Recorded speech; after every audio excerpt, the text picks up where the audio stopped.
Ladies and gentlemen, welcome back. This is season 5, and we are on video. Finally, thanks to a few of the homies, shout out them. We got cameras, mics, and we got it all set up. We're about to talk football, NFL season preview, but first things first, I'm, of course, your host, Coop. I'm your co-host, Big-O. And this is Oh Brother the Podcast, baby. We are back. First things first, man. I had an amazing time at the Nationals game yesterday. Me and Pops and Flock, our residential college basketball expert, went to go see Yankees Nationals last night. Had a time.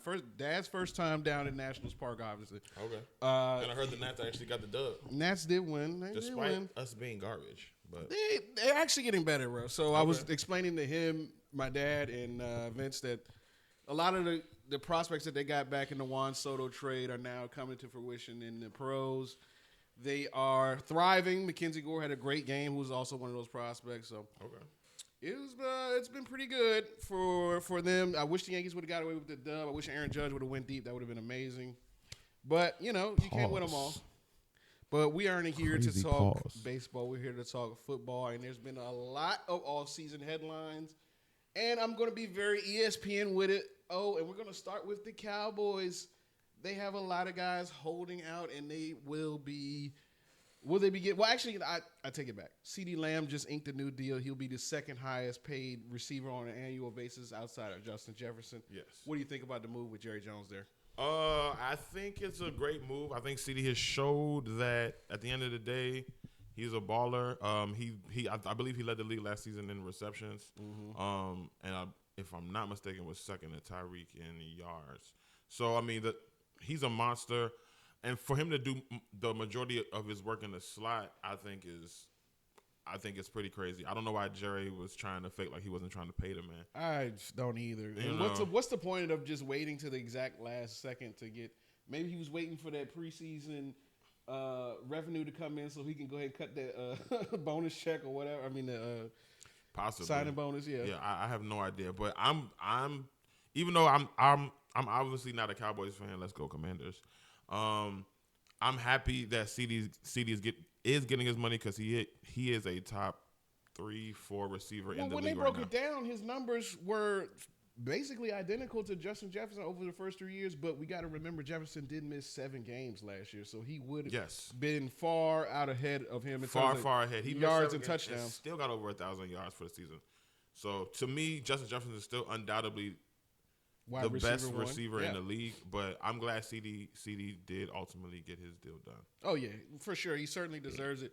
He's been going around 2 and 3 in mock drafts so far for fantasy leagues, and do we see Dak or Micah Parsons, who was also yearning for a new contract? Do we see those guys get deals done in this offseason? Dak, no, maybe Micah, but he's still got 2 years left. He can get tagged and stuff too as well. I mean, based on what we've already seen from Jerry Jones, he's not in any rush to pay people. At all. I think he'll let these contracts ride out. We'll see how Micah does during the season, but yeah, I don't think he'll get a contract during the season. If he plays well, probably at the end of the season, but nothing during the season. I don't think so anyway. Question for Cowboys fans out there: do we get tired of talking about the Cowboys because we know they're going to be super mid this year? If you don't know the Cowboys are going to be super mid this year, you're failed expectations and you're a delusional Cowboys fan, obviously. But do you get tired of people talking about your team constantly day in and day out, especially the bad days when you know that you're going to be – like, just imagine being a Cowboys fan after that NFC Championship game and they lost to the 49ers and they ran that stupid-ass shit the last play of the game with Zeke. Imagine the next day being a Cowboys fan and that's all over all the sports channels. I mean – you're not watching nothing. It's tough being a Cowboys fan. It's tough because I will be honest. Cowboys are good enough to be good, but they're not great. Facts. Does that make sense? They're not good enough to be good. I'm sorry, they're not good enough to be great. I'm sorry, I messed that up. It's all good.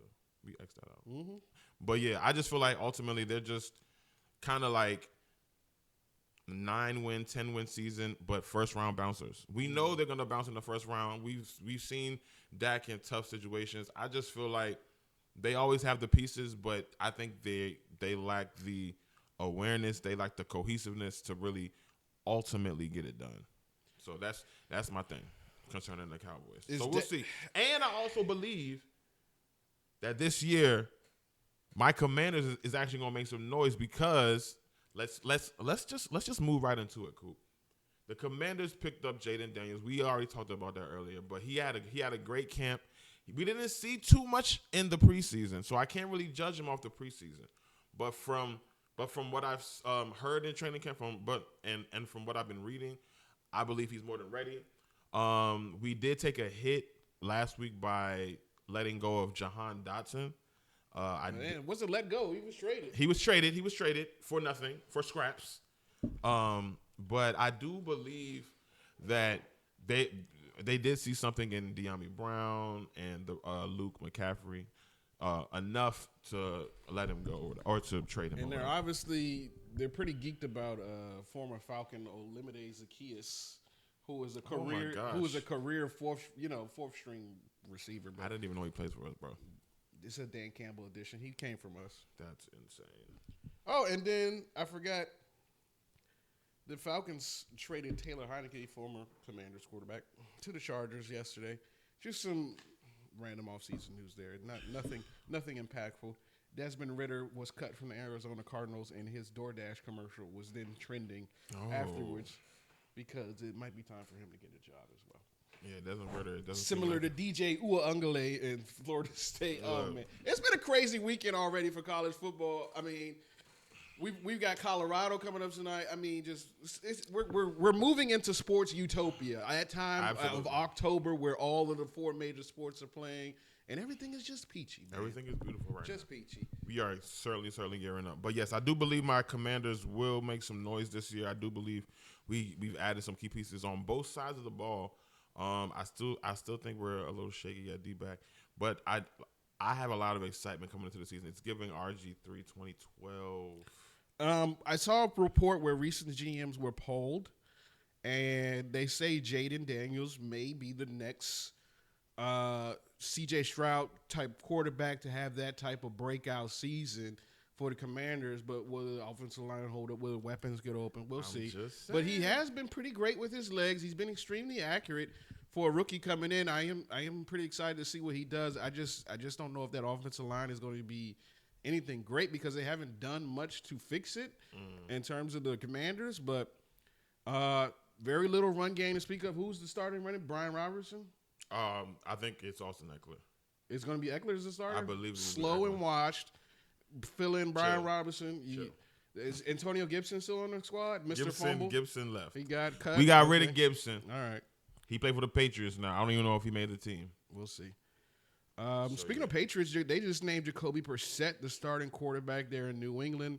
I think New England will obviously be, not obviously, I think they will be one of the worst teams in the NFL coming up this year. And it's long overdue. I mean, they've been teetering on garbage for a while, but they need to go into full garbage mode. Yeah, but just imagine being a Patriots fan. You're coming from, decades now of success, and you just getting bottom of the barrel, dumpster fired, play from your team. Welcome to fandom. Yeah, right? Welcome to fandom. So if you were a child growing up in the early 2000s, now you're just like you're seeing Patriots ball that you are absolutely disgusted with what you're seeing right now. Yeah, but that's. But that also goes to show I don't think a lot of these people were actually Patriots fans. They were just fans of Tom Brady. Tom Brady is such a winner, you know what I'm saying? And you just want to be associated with that. So a lot of people were fans of it. As soon as he left the Patriots, I'm sure a lot of their fan base left with him. So there goes that. Yeah. There goes that. Also, Aaron Rodgers. Hopefully will stay healthy. Is finally back. Is finally fully healthy. We assume he will play more than 4 snaps this season. And, what are your thoughts about that? How do you feel Aaron Rodgers will fare in that, first of all, in that division, because he is no longer in the, in my opinion, somewhat easier NFC. He is now in the AFC with the likes of the Buffalo Bills. Oh, brother, Aaron Rodgers. He's 40-plus years old, coming off an Achilles injury. And the last time we seen him fully healthy, he was 9-8. Why? Because we think he's coming to the Jets. He's going to be their savior. This man is not Jesus Christ last time I heard.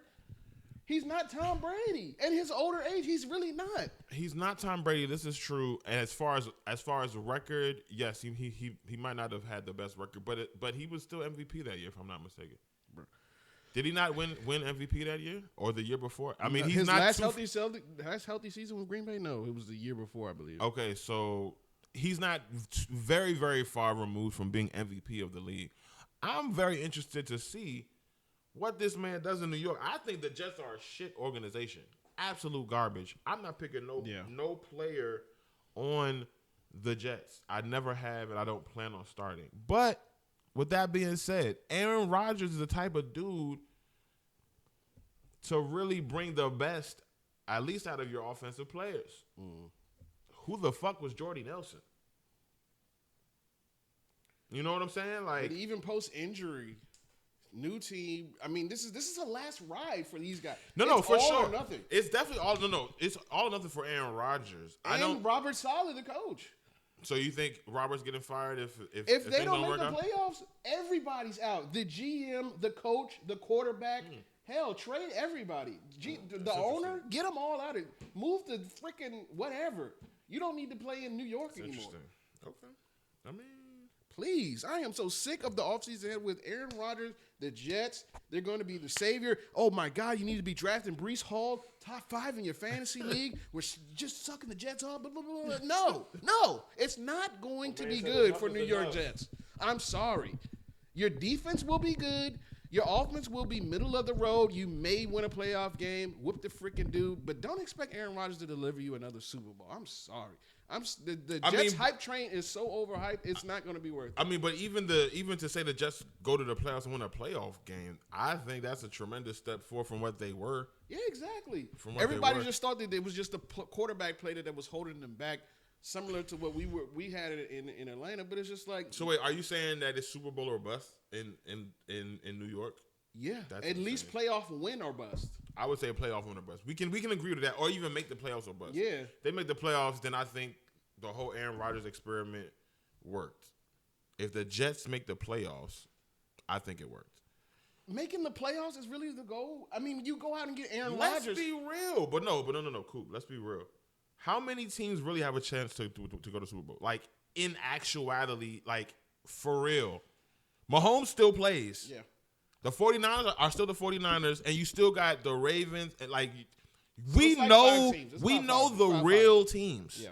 The Jets aren't one of them. So, again, as an organization, from being realistic, bruh, get to the playoffs. Because you know you're not doing anything after that, and that's okay, but that's a successful season. I do like what they tried to do with the offensive line. I'm seeing here they picked up Morgan Moses and the aging Tyron Smith on tackle. They definitely got some pieces. Mike Williams Mike Williams is there. And he had a great season. And they actually, which is sneaky, they picked up Tyrod Taylor as a backup, which could be much better than Zach Wilson. He will be much better just than in case Aaron Rodgers goes down again. Yeah. He's definitely a starting quarterback in this league. But man, I've got no faith in the Jets. You can't pay me to have faith in the Jets. I'm sorry. Yeah, no. It just as a franchise, they're just not good. So yeah, I'm personally not going with them. Never was gonna go with them as far as fantasy anyway. So wrap it up here in the AFC East, man. We got the Dolphins, who did win this division last year. They picked up your boy Odell Beckham, who's now hurt already. Missed at least 4 weeks. At this point, Odell is running off his name. I agree. Odell Beckham is still in the league because his name is Odell Beckham. I agree. That catch has literally kept him in the league at least 2 years longer than he needs to be. At this point, call it a career. You should have called it a career when you got the ring in Los Angeles. Call it a career. Mm-hmm. You're not going to the Hall of Fame. Your stats have gone to hell. You know what I'm saying? And it's nobody's fault because injuries. It's a tough game. You could have been started your second career in the fucking media or industry, whatever. You know what I'm saying? Like, let it go. He could just be a personality. He could be a podcast. Let it go. And yeah, because he has a lot on his name. He's got all the sponsorship, Nike, Gatorade, and all this stuff. He's had the hair. I know Nike mad as shit. They gave get this man a shoe. Yeah, I'm sure because it just the play. I mean, let's get it. Let's be for real though.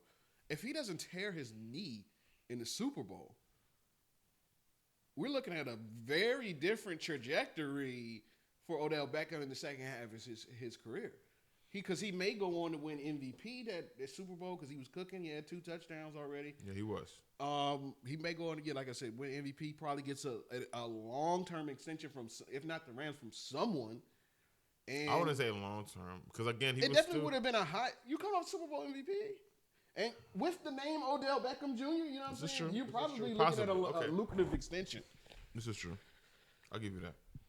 Some sort of mid-level deal. Okay, so looking at this AFC East, who do we have coming out? I'm personally, it's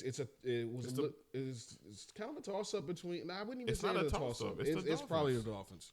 It's the Dolphins. Josh Allen is going to miss Stephon Diggs more than he thinks. I agree, and I think this season both of them are out to prove that they don't need each other. Mm-hmm. So look out for both of them to have big games. I'll even question you on that because I don't think Diggs needs to prove anything either because he's already led this league in receiving one time. Okay, but was with Josh Allen. It was one time, and it was with Josh Allen. But he's already had a tremendous amount of success without Josh Allen with Kirk Cousins. I wouldn't say tremendous. He had 4 good years with Kirk Cousins. He had 4 decent years with Kirk Cousins, but he had 4 or 5 top 5 seasons with Josh Allen. Very true. For 5 years, Stephon Diggs has been talked at least top 5, at the very least top 10. So you don't think he would have been getting that same production with Kirk Cousins at the prime of his career? Maybe not. I don't think so. Yeah. I don't think so, especially if they were planning on drafting Justin Jefferson. Yeah. Hell no. He would have turned into a wide receiver 2-3 very quickly in that offense. Because you gotta throw. And he was getting frustrated with Kirk Cousins. And so he was getting the same thing with Justin Jefferson. Mm-hmm. Justin Jefferson knows he can get all of his yards with Kirk Cousins. I mean, he has all of his yards with Kirk Cousins, but there's a, and this is the same thing I said when he was with Washington. Like, he don't got that winning factor. He don't got that awareness to win, that situational. I think Kirk Cousins' situational awareness is 0. 4th and 16. Why are you throwing a 4-yard out because he's open? That doesn't make. I would rather you throw it up. Yeah, to give a guy a chance. He threw it up to Justin Jefferson on 4th and whatever, and he went up and got that bitch. We seen that shit. It was damn near play of the year. Right. So my whole thing is like, yes, Kirk Cousins. If you never watch football and you look at his stats, he is a trajected Hall of Fame player. Mm-hmm. But if you know the game and you actually sit and watch the game, Kirk Cousins is a perennial loser. Is a loser. Even his record is damn near 500. Yeah. He's a loser that just knows how to throw the ball really well. But with 2 minutes to go, game tied, guarantee a pick, guarantee a turnover, something stupid, bro. Mm-hmm. That's his problem. And I pray that don't happen for Atlanta because that's your team. Yeah. But I'm letting you know based on. But he's coming in on thin ice though with this contract because we're able to get out of it after year 2. Okay. So what I'm saying, if they drafted Michael Penix because just in case he goes down or he just completely inept for whatever reason, he just takes a huge step back. We can fill him in with that at that position. The reason, sorry, not to no, go ahead. The reason why Kirk Cousins is so frustrating is because he does enough for that not to happen. He does enough. Just enough every year for that not to happen. He'll have a 6-7 string of games where it is on the money. You can't. He's throwing 4 touchdowns, 400 yards, like going crazy. So if you look at the numbers, it wouldn't make sense. It's like, why are you letting him go? This nigga's a loser though, because when it comes to game 16, when it comes to that first playoff game, we know what's gonna happen, and that is the issue with Kirk Cousins. So guarantee you, if he plays well them first 2 years, but y'all don't do shit, he gonna get the extension because guess what? The stats is there. He's still top 10 in all categories, doing enough to keep his job. I don't see him getting another lucrative extension after this 4-year deal with us. He is going to be probably like here to there, 1 year type of stuff. But we'll see if he manages to win a couple playoff games now. We shall see. might be locked in for the long term. All right, so back to this AFC East. Bills, I think they'll struggle going forward. They did pick up Curtis Samuel, Chase K, some very super mid receivers, Mac Hollins. I mean, just to try to make up for the production of 100+ targets a year from Stephon Diggs.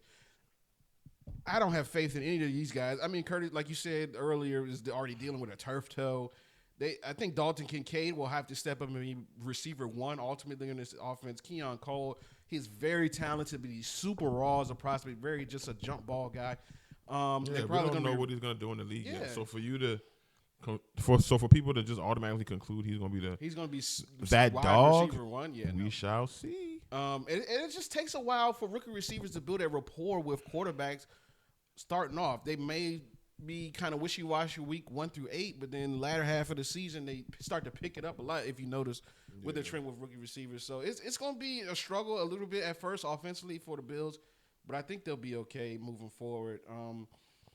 They just got to be innovative with their offense. They have some okay weapons, but they just got to figure out how to get them in space, including Samuel and Scantling, Claypool. These guys can make plays for sure. They picked up Scantling because he used to play for Kansas City. They just trying to figure out what the fuck. Right, What was the plays? Yeah, exactly. But ultimately, we both leaning towards Miami to run away with this division. Yeah, definitely. I think they win the division at least by 2 or 3 games. Yeah. Easy. I might agree, especially after we just dogged the Jets. Since we're in the AFC, we should just stay there. Let's talk about the AFC North. Mm-hmm. We got the Ravens. We have Bengals, Steelers, and Browns. Arguably the hardest division. I think it is. In I don't the think league. There's no argument to it. I think it is the hardest division right now. But I do think with the addition of Derrick Henry in that backfield, it is going to be some nasty runs. Mm-hmm. It's really a pick your poison. Like, you think they start bringing out the read option more a little bit? I think they have to. Okay. I think that it's with a bat like Derrick Henry, mm-hmm. you have to, because it's like, bruh, like if I handed it to Derrick Henry and y'all don't follow him, Lamar Jackson is, for the most part, the fastest nigga on the field. Yeah. So he's outrunning everybody. He's escaping. Yeah. If y'all follow me. Now Derrick Henry has a one-on-one on the edge. Mm-hmm. He's winning that every time. Yeah. Every time. So he's either going to stiff arm or truck stick the guy in front of him. So nasty. I believe it's going to be nasty. I personally believe it's going to be nasty. So I think in that division, I do think the Ravens do win the division, but I do think it's by the skin of their teeth. Like one game, they need the last regular season game to win the division type shit. Because again, Joe Burrow's finally coming off his little hand injury or whatever, finger injury, whatever he was going through or whatever. I do believe he will get his receiver one back in Jamar Chase or whatever. So, Joe Burrow is always somebody to be mindful of, right? You got the Browns in that insane defense. I still think Deshaun has something to prove because he just reworked his deal so they could make more cap space for this year, next year. Okay. But he still gets all that money, though, regardless. Yeah. Come on, bro. He ain't giving that up. Come on. Would you give up $230 million? All guaranteed? Hell to the no. Exactly. I think they just reworked it in terms of like a signing bonus or roster bonus so they could create more cap space. Got you. But going back to what you were saying on Joe Burrow, he actually hasn't gotten the grief that we were once giving Lamar Jackson when it comes to health. Because if you think about it, Joe Burrow has been injured 3 of his first 4 seasons, had major injury in the NFL. Is this true? And we were talking about how Lamar can't stay healthy, but we've seen flashes of Joe Burrow, who's probably undeniably a top 10, more than likely a top 5 quarterback in this league. But the health has been such an extreme issue, and it's hard to lock in and trust the Cincinnati Bengals over a longer period of time, especially with Jamar Chase and his contract issues. T. Higgins wants to get paid as well, so I think he'll be balling just out of spite this year. Facts. He'll be playing on the franchise tag. Jamar Chase is holding out for 2 years early to get paid. I understand he's a prolific receiver, but it's like, bro, at least wait your turn. Exactly. You know what I mean? But I do think this will be the toughest division. The Ravens are going to give everyone hell in the league in terms of that offensive prowess, adding Derrick Henry. Mark Andrews will be back healthy once again. Okay, but moving on. So we have the Browns. They did. Oh, I forgot about the Jerry Jeudy edition. That's going to be nice alongside of Amari Cooper, who's actually a trade candidate this year. He might be on his way out the door again. Which is crazy. I don't know why they keep doing Amari Cooper like that, because he's been nothing but a productive receiver his entire career, really. And it just seems like, once people get tired of him, they just move on, and he just goes for no reason. Yeah, he just weird. goes on and cooks wherever else he goes. So, I mean, I think this defense can get them 2 to 3 wins alone, period, this year. Yeah. The Browns? The Browns are leaning solely on Deshaun Watson. They paid him $230 million, fully guaranteed. Will he live up to the price tag this year? Oh. I don't care. I don't give a fuck anymore. Yeah. Deshaun was my guy in Houston. Yeah. Anybody knows I was riding for Deshaun. I'm still low key riding for him, but at this point it's like, bruh, you have relegated to basically we're playing you because you got all this money. I think if he didn't have this big ass contract, the Browns would seriously be looking at other quarterbacks as far as options. Oh, I'm sure. You know what I'm saying? But because we paid him, well, play that nigga then. You know what I'm saying? I don't think he lived up to the contract at all. Him taking that year off of football, I think has completely tarnished what was once like Deshaun Watson. So we'll see, bro. I really hope this year is his breakout year. He really shows people something because, man. I think it's unfortunate because all of this happened right after, like you said, he led the league in passing. Had That's what I'm saying. Tremendous fantasy year, and then all of this stuff came out with him and the massages and stuff like that. I forgot all about that shit. That's crazy. Yeah, and it's just a very unfortunate circumstances. And then that time away from football, it just seemed like it built up 2 to 3 years worth of rust on a guy who was entering his prime, and now it's just like, will we ever see that guy again? Is I think it's shit or get off. That's the pot like the biggest. Watson. Yeah, so it's really shit or get off the pot type of season for Deshaun Watson. Even if he has a middle of the tier season, I think the pressure cooker will be on him tremendously in terms of the media, because it's like this would be year 4 for him. For Deshaun? No, I'm talking about year 3 or year 2 in Cleveland. This would be like year 3 or 4, if I'm not mistaken. And he wouldn't have done anything. In 3 years. So they were definitely, I mean, for real, after the first 2, I understand he was dealing with injuries and stuff like that, but, bro, it is a what have you done for me lately type of league, and he hasn't done nothing for anybody lately. So nobody. How do you feel about Pittsburgh, though? I was just getting ready to get into that. They did announce Russell Wilson as their starting quarterback earlier this year. Let's ride. Do you think they made the right decision with giving him the keys starting off to the franchise? Absolutely. Yeah. Are you kidding me? I mean, based on the options you had. Yeah. Are you kidding me? Yeah, Justin Fields or Russell. Now, I do believe Justin Fields will be better in the long term. I still have faith in Justin Fields for some reason that he will be a player in the in the NFL. Whether he be quarterback, I'm not sure.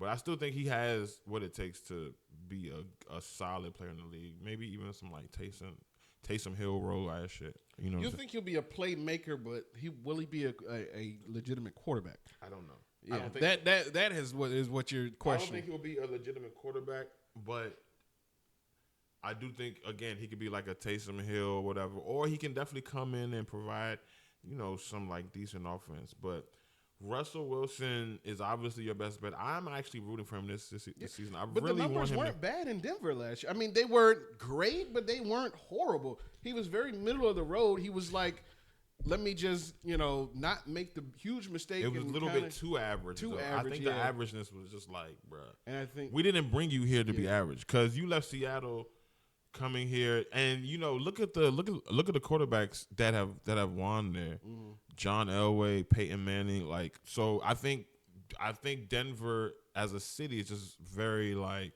standard. Mm-hmm. You know what I'm saying? And he was not playing to the standard. And then it didn't help that Sean Payton hated his fucking guts.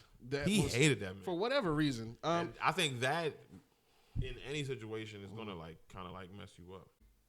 So wrapping up this AFC North, Ravens, I do agree, will ultimately win this division. I think it'll be close. I do think the Steelers will be in it more often than people think. Just because Mike Tomlin's a bad man. Right. And he just hasn't had a losing season yet. I'm just going to keep betting with the winner until he loses. I don't understand that. But are they playing for anything for real, the Steelers? I think if they make the playoffs, it'll be success. But also, if they finish with above 500 again, I think that's even better, for real. And if they, if they finish above 500, that'll be success. If they make the playoffs, that'll be even better for them. Even better, yeah. No, I agree. But I do think the Bengals would be taking a step back this year just because they normally start a little bit slow, especially with all of their offseason woes with the two receivers holding out, Joe Burrow coming off an injury. They could easily start 1-3, you know what I'm saying, trying to be fighting back. So that's why. And Ravens also have a really tough schedule along with Pittsburgh. So I do think the Ravens will be making another deep playoff run and winning this division. Fact. But I do think the Browns and the Bengals will be right behind them. Maybe a game, maybe two. Okay. What about yourself? Ravens? I do think. I mean, as I already said earlier, I think the Ravens probably win this by 2-3 games. Okay. No, I'm sorry. I said by one game. I think it'll be close. I think the other division will be 2-3 games. This division, I do think it'll be a one game.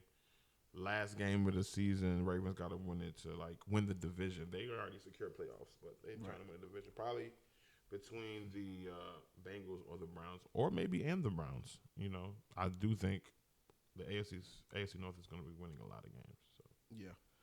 All right, moving on. We're going down south now. I'm in AFC South, man. We got Texans, dirty, Jaguars, Colts, and Titans. I think the team that made the most improvements was the Houston Texans because they added star wide receiver Stephon Diggs, as we mentioned earlier, but also stud running back and consistently productive Joe Mixon in the run game. I like it, bro. I like it. I mean, C.J. Stroud's trajectory was already looking like this. So with the addition of Stephon Diggs, I mean, DMV's very own too. I do love that. I do love them making a deep playoff push. Nico Collins got paid big time. He had a very good year last year. And I had him. He was part of the reason why I was in the championship game once again, and I will be again this year. That's neither here nor there. But yeah, brother. But yeah, man, Nico Collins, Tank Dell is healthy again. And then you got the tight end, Dalton Schultz, man.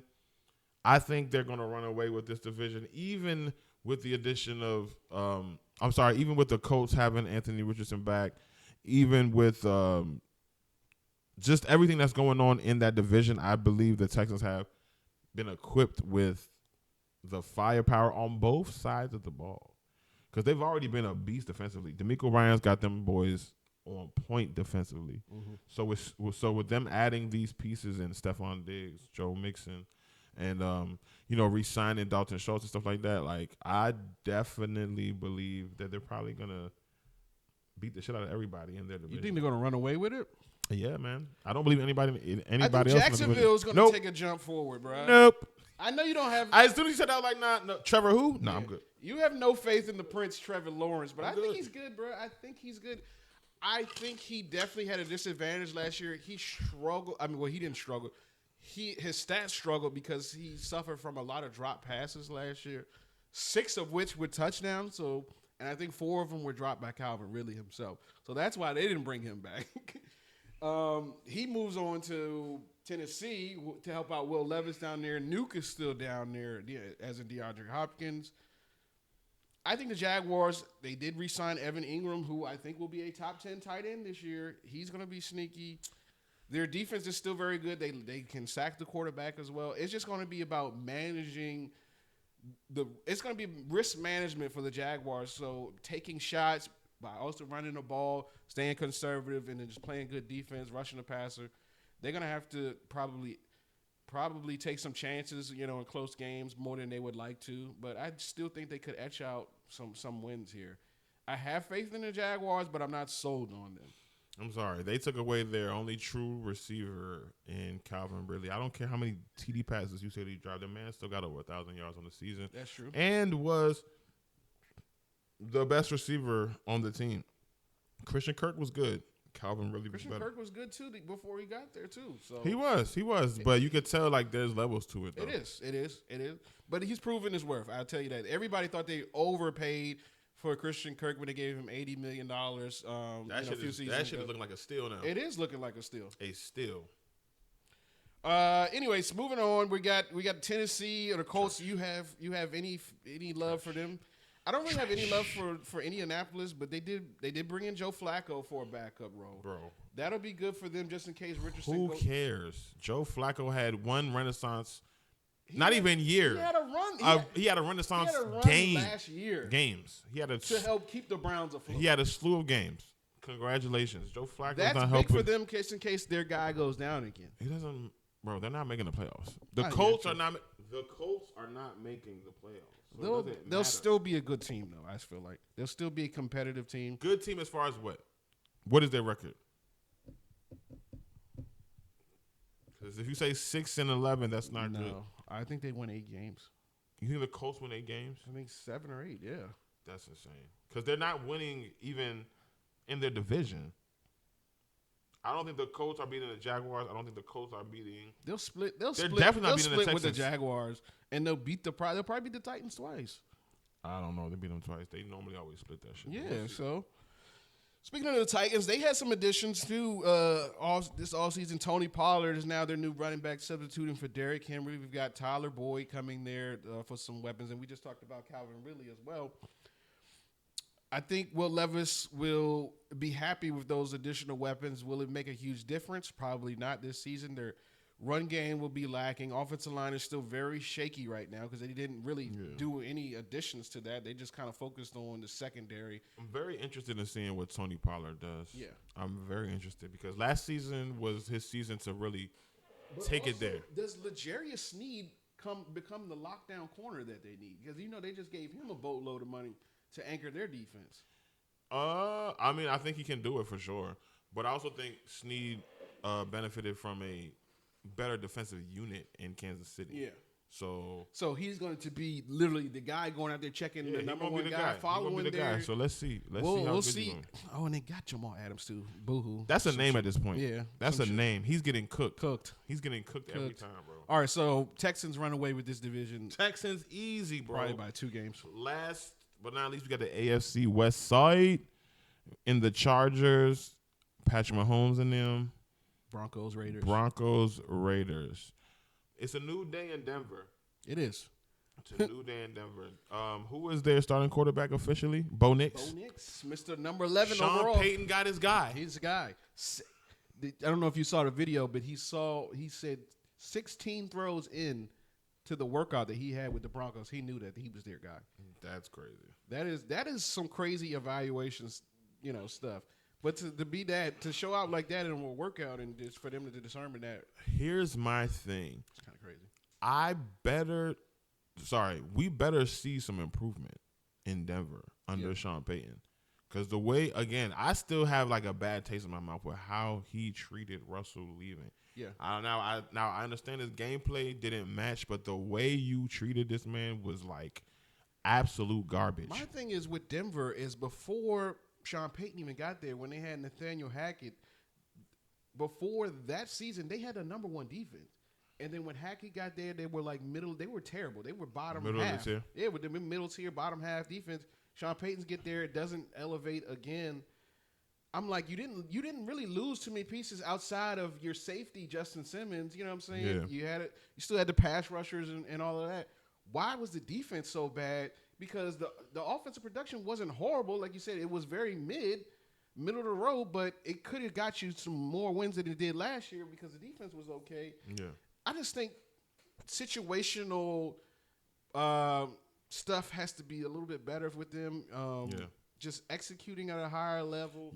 I think part of the reason why the defense went down is because they were on the field so much. Yeah. The offense couldn't produce, and at the end of the day, these are human beings. Yeah, it's a lot of 3 and outs and stuff.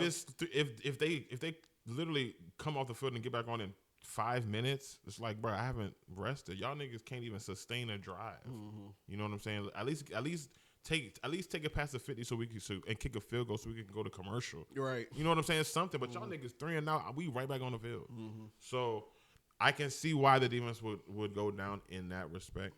But again, I think this is the season we need to see why Sean Payton was so pressed to ship out Russell Wilson, like so pressed.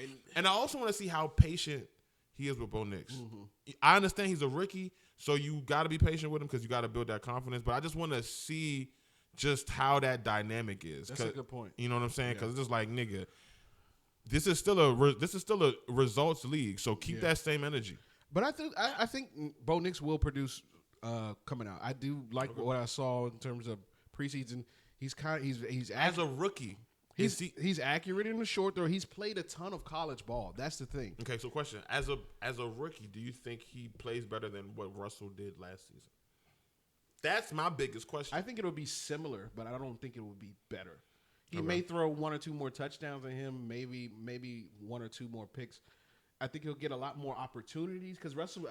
It didn't seem like Russell Wilson had enough opportunity to throw the ball deep, make some huge plays. He was trying to change his playing style from being the creator to a pocket passer. Standard quarterback. Yeah, and I guess that wasn't enough, or he wasn't producing enough from that position that Sean Payton was just like, because it'll be in positions where Russell Wilson will have a guy wide open over the middle and he'll pump fake and tuck it and then see if there's something else around. And I'd just be like, bro, you just got to hit your first read and keep going. Yeah. And I don't understand why he was so hesitant to throw to certain guys or whatever, but it obviously didn't work for Russell Wilson in Denver. Yeah, no. And for whatever reason, like you said, there was so much animosity between him and the head coach for whatever reason. That just kind of, sent their season into the dumps. Shambles. Off Bucks. So I do think Denver will be taking us. They have a loser schedule coming up. They'll probably win like maybe 6 or 7 games, and they're not going to raise any hell. But I think it's going to be a step up. You're going to see the production from Denver and an improvement. If not, it might be starting. Questions and concerns will definitely start to come for Sean Payton because they sent everybody. They sent draft picks and money for you, buddy. Yeah. You have to come out and now turn these. Turn some production out. Facts. Win some games. Is it a foregone conclusion that the Kansas City Chiefs is going to win this division? I believe so. I don't think that the Chargers are going to come raise it. They lost, the receiving core. They got a brand new coach. I think they'll probably. Oh, they are definitely in a rebuilding season. Yeah, and I think they'll probably be bottom of even with Harbaugh. I understand Harbaugh, comes in quickly and turns stuff around, but I just don't think they have the personnel to keep up with everybody in this division. Facts. Including the likes of people like the Raiders or even the Broncos. Right now, they just don't have enough. The Raiders are bringing back. They're starting Gardner Minshew as their quarterback, which I do like. The Aiden O'Connell was okay. He was getting Devontae Adams the ball. I think the season. Yeah, that is true. I think their best pickup was on the defensive side of the ball though. They picked up Christian Wilkins. So him and Matt Crosby, we talking about an endless motor. Yeah. So defensively, they definitely got better. Yeah. You said they're still riding with Aiden O'Connell? No. Minshew's the starter. Okay, so Minshew's the starter. I don't know how that bodes for Devontae Adams and the receiving core moving forward. Because, he's been proven to be decent. Minshew's a good quarterback. He's won some games. You know what I'm saying? He's prolific. But I think he's good enough to get his best guy the ball on a consistent basis. Yeah. For a fantasy aspect. We did watch that the receiver. He's definitely a step above Jimmy G for sure. Yeah, I think both of them are O'Connell and Minshew will be a lot better. So They did keep Antonio Pierce on as head coach, which I thought was huge. Yeah. Because he was a big locker room presence Yeah, for them. and a big reason why they kind of got things kind of turned around. Yeah, turned around. They had a win streak going into the end of the season. Yeah. And they kept hope alive, at least until like the last maybe 2 or 3 games where they were eliminated. Yeah, we all saw that receiver documentary where Devontae Adams was just completely frustrated. He was done with that boy. With Jimmy Garoppolo Jimmy G is and trash. their coach. McDaniels deserved to get fired because nobody believed in him or the systems. The craziest part about Jimmy Garoppolo is last season they found out this man was taking performance-enhancing drugs. So he's actually suspended the first 2 games of this season. But at no point of last season did his performance enhance. So man was just taking them for the thrill. All right, so it was probably like some HGH or something. Man. But a lot of guys take steroids to help recover from injury faster. So he was dealing with the ankle and stuff like that. So that's probably what was going on. That's crazy. Low key. He's trying to hurry up and come back to be trash. That's crazy. I mean, he's trying to hurry up so he could Jimmy G, call it a career, bro. Cash in on another contract. Call it a career, bro. Like you said, at this point, he's just a name. We don't even need to talk about the Chiefs too much because we know what's going to happen. And they picked up. We picked, and I said we. I'm a Commanders fan, but I love me some Mahomes. Pause. Picked up the fastest 40-yard dash runner in Xavier Worthy. Mm-hmm. That's very notable. I think that's going to open up the field crazy. And then they picked up another speedster, Marquise Brown, on the outside. So I'm just saying, it's clear that Andy Reid wants to rely on speed in this offense and a little bit of trickery because man is an amazing play designer. He knows how to. And you got Travis Kelce in the short to mid range. Come on, man. It's getting nasty. It's going to be nasty for them.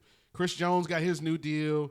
Obviously, they lost, what's his name, to Tennessee in their cornerback, LeJarius Sneed. But, it's a who's up next type of team for them. Exactly. Next row. Okay, that'll wrap up the AFC. Let's move into this very, very tight NFC over the last years. Yeah, it's been tough. NFC East, possibly the best division in the NFC anyway. Yeah. You have the Cowboys, which we kind of spoke on earlier because they are, quote-unquote, America's team. We have the Giants, who I don't think is going to make any noise. They did pick up Malik Neighbors, though, so shout out that. But Daniel Jones is still Daniel Jones. Giants did not. No, he got traded to Green Bay. Malik Neighbors? Oh, I'm sorry. I thought you said Malik Willis. No. I'm sorry. Yeah, they did pick up Malik Neighbors in the draft. I'm sorry. In the draft, yeah. Malik Neighbors. I was like, damn, I'm wrong. But yeah, Malik Neighbors, they put them up. But yeah, Daniel Jones is still Daniel Jones. They lost Saquon. I don't really see anything happening there. And then lastly, you have Philly, who actually picked up Saquon, which is insane because last season. Did you see the Hard Knocks? Where they were going through his negotiation process? You see those I clips? saw bits and pieces. Okay. I saw bits and pieces. How did you feel the way the Giants handled that? Terribly. Okay. They're a terrible organization. It's always going to be a headbutt between front office trying to save every dollar and the players trying to get every dollar. And the fact that they did say something like that, it was kind of wild. But, it's also understandable because they also have to protect their business. You know, they've been with him for a very long time. They probably know the ins and outs of every injury on his body. So they probably, he probably got 2 years anyways. But to go out and pay Daniel Jones $40 million a year and to drag your known and best offensive weapon through the mud and to say, we're not even going to negotiate with you, go find another offer and come back and maybe we'll be able to match it. It's complete disrespect to a guy that you say is your best player and a fan favorite. You should be jumping off a bridge to give him whatever he wants to stay. Facts. The guy is literally your entire offense. It's run Saquon on first down, run Saquon on second down. If it's 3rd and 6 or longer, we pass, probably incomplete. If not, give it to him again. Feed the boy. I don't understand. That should have been a easy contract to get done, and he only got $12 million a year. which I heard is 2% of the salary cap. But then it's also like representative of how the NFL feels about running backs now. It's just not a good market for running backs right now.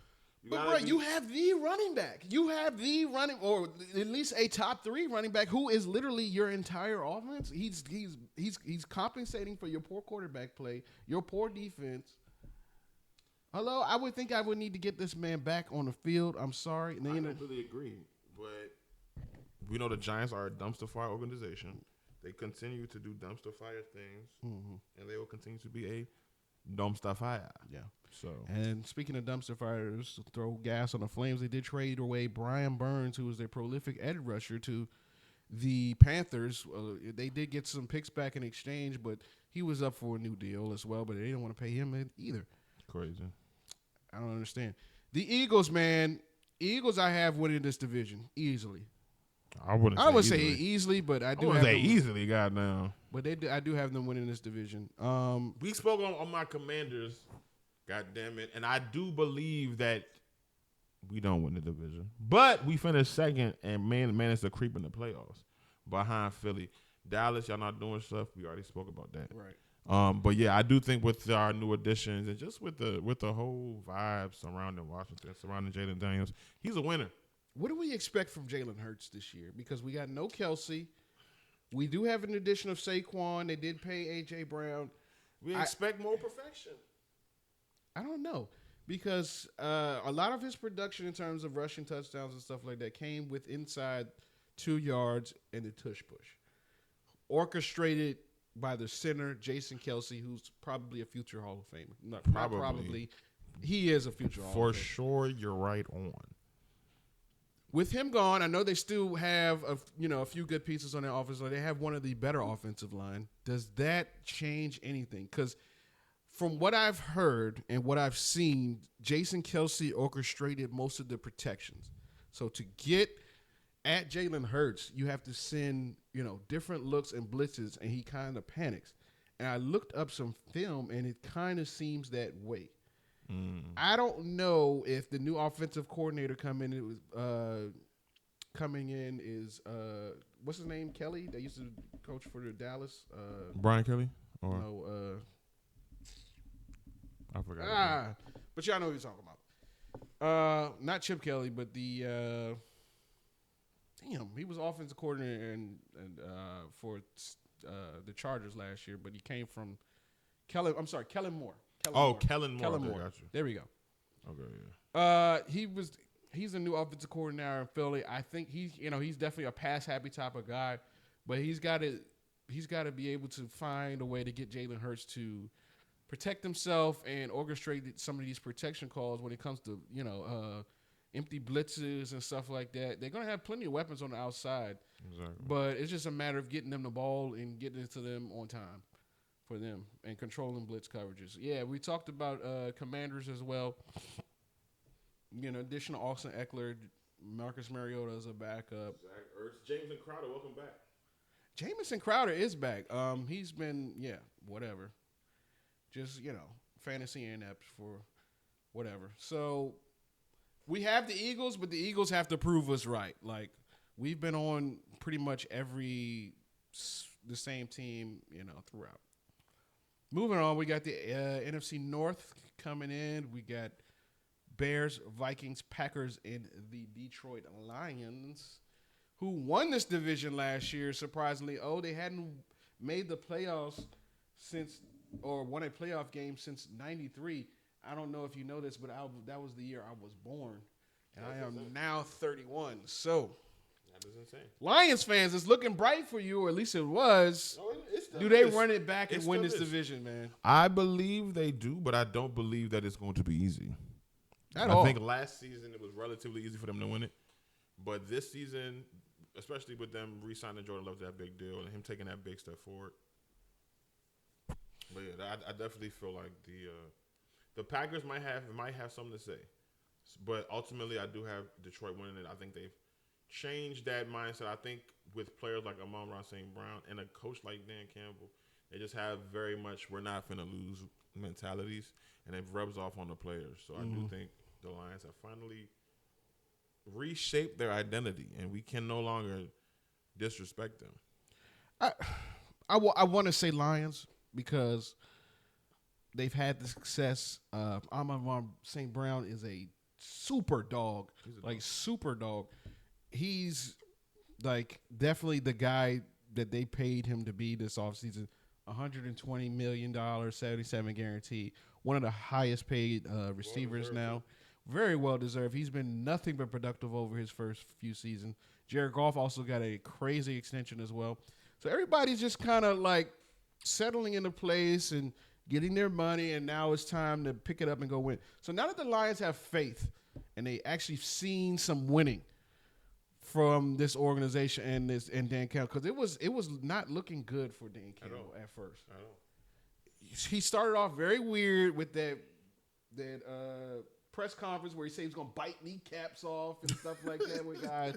But I mean, he's proven to be just a passionate, a grinder type of coach, and this team has taken on the identity of their coach. Yeah. And they've grinded out a lot of games and been very successful, and they played super well at home for Detroit. I don't think they win this division, though. Bolder prediction. Talk to me. I think Caleb Williams has a season like C.J. Stroud did last year. I think the Bears they win the division. Win the division. Wow. They have a top 5 offense, I'm saying it right now. The Bears will have a top 5 offense. Caleb Williams will throw for near 4,000 yards in his first season and 25-plus touchdowns. You heard it here first. Brother, the podcast. We can actually put money on that. But hey, I actually like that. I like that take. It's wrong, but I like the hot take. Caleb Williams is definitely ready for the league. We've seen that in the preseason, but I still think there's a huge adjustment period. I still think that even though they have a lot of reps and training camps together, you can never emulate the real game. I understand. You know what I'm saying? So it'll take them a while for them to find their footing, and I don't know how long that would take because in the meantime, Detroit is still going to be doing what they do. But you got to keep in mind Detroit has a winter schedule now. So they're going to be having some tough games from week to week. Well, that's because they have now entered the winner's circle. Right. So it is what it is. Bring it on. I think even the games they played against good – nigga, they beat the Chiefs opening night last year. That is true. I think that game alone was – I remember that game because I was like, bro, that shit was fluke as hell. They finna be trash the rest of the season. And look what happened. They ended up cooking. Jared Goff had a renaissance of a year. Mm-hmm. Like, a lot of players on that team, but a lot to prove. Amon-Ra St. Brown was like – all these players were drafted before me. Like, he still got the fucking picture. He has a grudge. Grudge against every receiver. Damn. You know what I'm saying? So, yeah, like, Jared Goff also got let go by the Rams and shit. So, I mean, a lot of people got a lot of stuff to prove, man. Okay. I mean, I like that, but I do think that the Packers probably is the team that takes a step back. They overachieved for me, in my opinion, last year. I mean, they lose AJ Devontae Adams. No, AJ, the running back. Aaron Jones. I said AJ. Aaron Jones. And they lost AJ Dillon for the season. For the season to an injury, a neck injury, who re-signed, but they did. But they picked up Josh Jacobs. So I think that's a great. I think Josh Jacobs is going to thrive in that system. So. I do. I honestly and completely do. The reason why I say that is because Jordan Love, I think, will be tearing it up as far as his receivers. That front box is going to be so open for Josh Jacobs to do what he do. And I also think Josh Jacobs is in a year where he has something to prove. He had a down year. He didn't get 1,000 yards. He was also injured. So it's just like, okay. Mm-hmm. I literally led the league the season before. Mm-hmm. So for y'all to like do that, it's fucking go time. So I definitely believe that he'll have to be a more prolific playmaker. I think they'll get him involved a lot more in the passing game, which will help this team moving forward. But it's going to be coming down to their defense, I believe, which was a little bit shaky. In the secondary, they do play well at home, but on the road, the Packers are just and then I think kind of shaky. Yeah. The Vikings as well. They obviously no quarterback right now. They got Sam Darnold. Yeah, JJ. The one they drafted ended up getting. Torres meniscus. So he's done for the year. So they honestly won't be able to get to see their first round draft pick and McCarthy. But it's a great opportunity for Sam Darnold to come in and show why he was drafted so high in the first place. Exactly. So I'm low key excited for Sam Darnold. I don't think this drops Justin Jefferson's stock at all. Actually, I think if anything, it plays into it even more. Yeah. Because backups love to treat their star players like they are them. You know what I'm saying? Because ultimately, that's what the team wants to see. Can you get the ball to your best guys? Can you make plays? And can you be good on third down? That's really all you got to do. And, manage clock. I mean, we say it like it's easy, but it's definitely difficult. And I think Sam Darnold has the capabilities and, the skill set to just be, on time, down and distance, get the ball to Aaron Jones, get it to Justin Jefferson. I think the Vikings will be okay. I don't even think they'll finish last in this division, which is kind of crazy.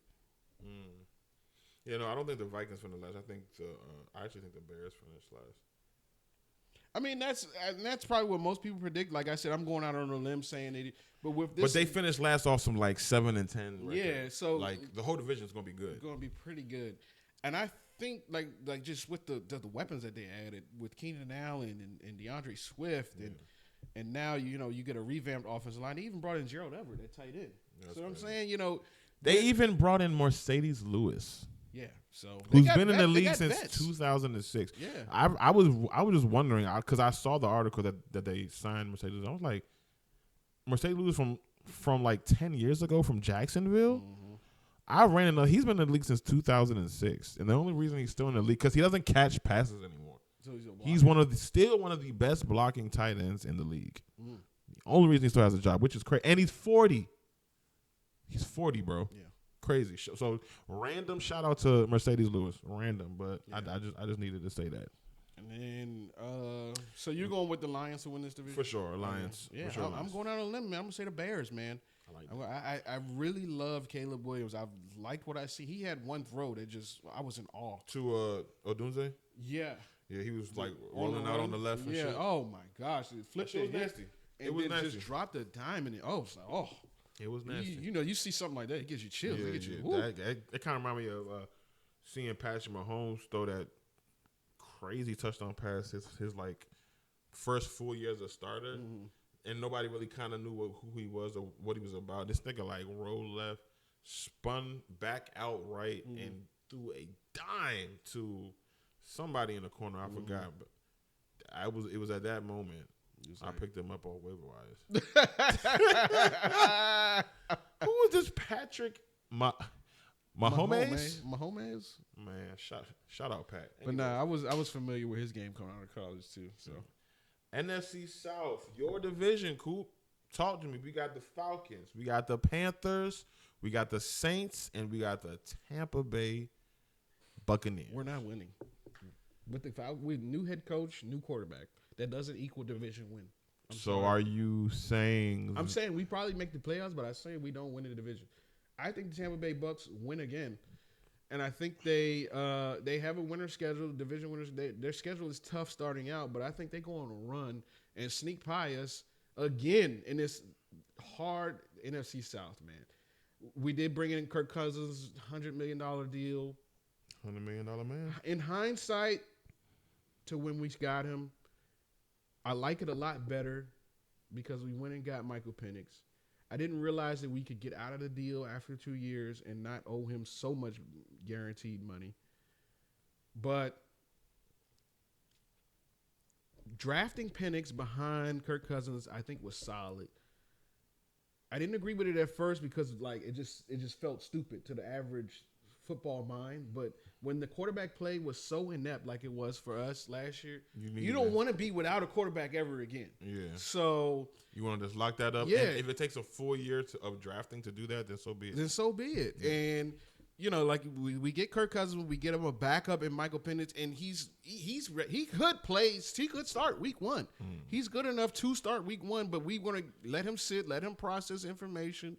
Let him sit behind Kirk Cousins and show how a professional prepares for a game every week to week. And I think stuff like that is important for rookie quarterbacks that are not just thrown in the fire. Yeah. And then you got a guy like Michael Penix who's played a ton of college ball and already knows, kind of the ins and outs of the position. You do that if Kirk Cousins somehow re-injures his Achilles or just is dog shit over a course of 5 to 6 games, we can throw him in the mix and he could be that spark that gets us back going.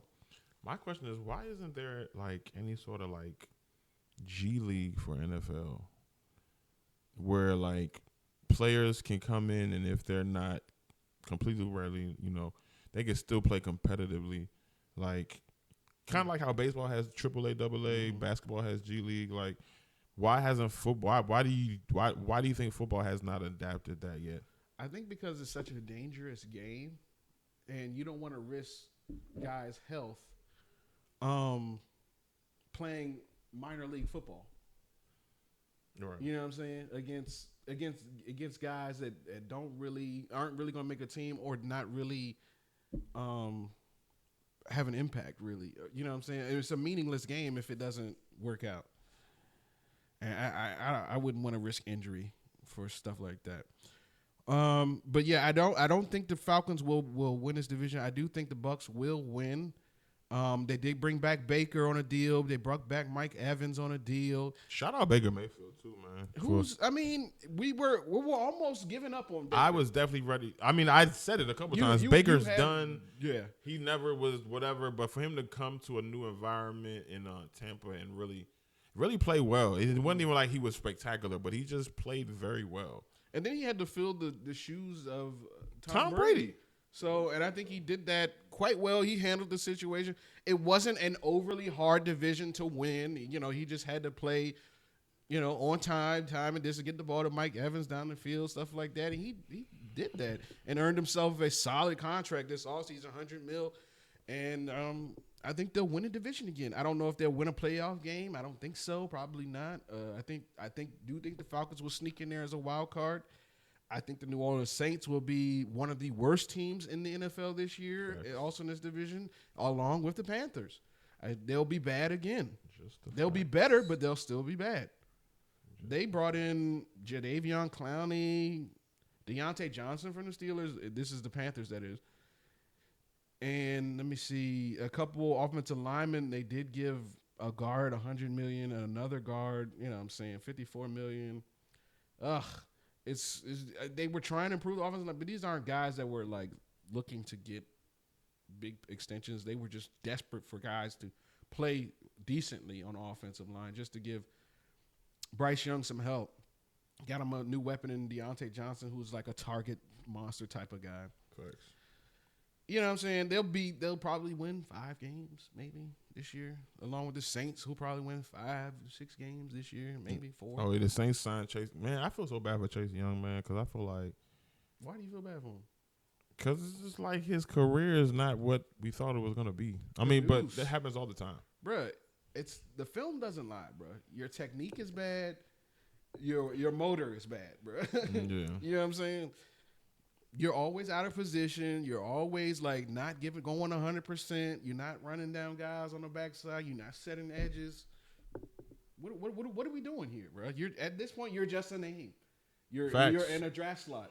You haven't produced to maybe also because he from the hometown. I'm like really rooting for him. You want to root for him because he's from around the way, but it's like, bro, you have to still produce. Yeah. It is what have you done for me lately? Not Ohio State. So who you going with the South, man? You going with the Falcons? I'm gonna go with the Bucs. You going Bucs too? Okay. Yeah, so we're in agreement with that, man. And the West is going to be West side. We got the Rams. We got the Seahawks, Niners, and Cardinals. Cards. I'm gonna go with the 49ers. Obviously, they still got the best team potentially in the NFC. Potentially in the NFL. Potentially in the NFL, yes. The Seahawks is cool, but I don't think they're really going to make too much noise. I look for a resurgence from Kyler Murray. Oh, yeah. Look for I'm tired of you niggas talking down on me. But you got to realize Kyler Murray has been a productive quarterback every year he's been in the league. It's been more with probably he's compensated that production with his legs, his running ability. Yeah. But he's been productive. He's been a top 10 fantasy quarterback since he's been in the league. So he's not been horrible. He just probably has to stay healthy get some more weapons around him. You know, he did well when DeAndre Hopkins was there and AJ Green and that stuff. Facts. He did well. They did. The run game is going to probably improve. They did go out and get a running back in the draft. They still have what's my man name? He came from Pittsburgh. That's the running back, Connor, James. Conner. James Conner. Yeah. Who had a great year? Yeah, solid year last year. He got injured again, but he's been pretty injury prone throughout his career, but still finished really well. I think they might shake and make a playoff spot, bro. A wild card. The Cardinals? Yeah. I don't know about all that, but I do think they'll be better than they were last season for sure. I think they finished. I think they probably finished third in this division behind San Francisco and the Rams. I think they'll even beat out the Rams because I don't know. It might be a little toss up there because the Rams are proved they do have Sam Darnold. I mean not Sam Darnold. Matthew Stafford as their quarterback, who is a Super Bowl winner and who still got it. Still, a dime thrower for real, and does a lot of these no look passes that you see Mahomes and stuff doing. He's probably the original runner. He probably started that shit. Yeah. For sure. But I don't know why something in the back of my mind is telling me that they're going to take a step back. But they may not with Cooper Kupp being healthy this season. That's what I'm saying. You got a fully healthy Cooper and Puka on both sides. Pick your poison. Yeah, it's going to be and tough. Puka's motor is insane. So, but it's not a guarantee because we have a lot of holdouts in San Francisco right now. Oh, Trent Williams is holding out. He wants more guaranteed bag. Ayuka's holding out. McCaffrey did end up getting an extension. 2 for $38. Yep, this year. But guys just want to get paid in San Francisco, and it's causing a little bit of a distraction there in San Francisco. Trent Williams, I can definitely see being like, you need to pay that man. Mm-hmm. Ayuk is the one I understand. Like niggas is like dragging their feet. Yeah, as great as he is like from the grand scheme of things, we'll still be okay. Right. If you don't play. Trent Williams, on the other hand, grand scheme of things, you need that man. You need him. That's part of the reason why any running back that is behind there goes crazy. Mm-hmm. I truly believe anybody who's running behind. If you're sending your left tackle in motion to lead block, come on, bro. Could you imagine being a cornerback trying to make or a safety trying to make a play, or Christian McCaffrey? You got 71 coming at you, bro, at full speed. Good luck. Good luck, bro. Man is a walking freight train. Good fucking luck. So I got the 49ers, and then I got the Rams coming in a close second. Yeah, I agree. I'm going 49ers, but I do think the Cardinals with Marvin Harrison Jr., bro, the man's a stud. We'll see. I definitely think that's part of the reason why they turn things around. I think they'll probably come in second place in that division. Seattle's going to take a step back. They got a new coach. I think they finished last. I think they'll probably be one of the worst teams in the league. They have a great home field advantage, but right now they just don't have the talent on offense to get it done. Defense will probably still be pretty stout, but you got to put up points, man. It's an offensive league. You got to. So real quick before we get out of here, way too early Super Bowl prediction. Well, go championship games first, and then make your Super Bowl pick. Okay, so NFC Championship, I've got to go with the Niners. I'm thinking Niners Commanders. Oh, brother. If I'm being for real. I think it's a rematch. I think it got to be Niners Eagles again. I agree. It got to be Niners Eagles again because with the additions of Saquon and fucking Jahan Dotson, I can't believe the Commanders did that. They've only gotten better. Mm-hmm. Now they did lose Kelsey to retirement, but he didn't represent the whole offensive line. True, but he was big. The anchor. They still got Lane Johnson. They still got Maya Lata, whatever. Yeah. So I think it shouldn't be that big of a pullback, is what I'm saying. Okay. So, yeah. And then in the AFC, I'm probably going to go with obviously the Chiefs versus the Texans.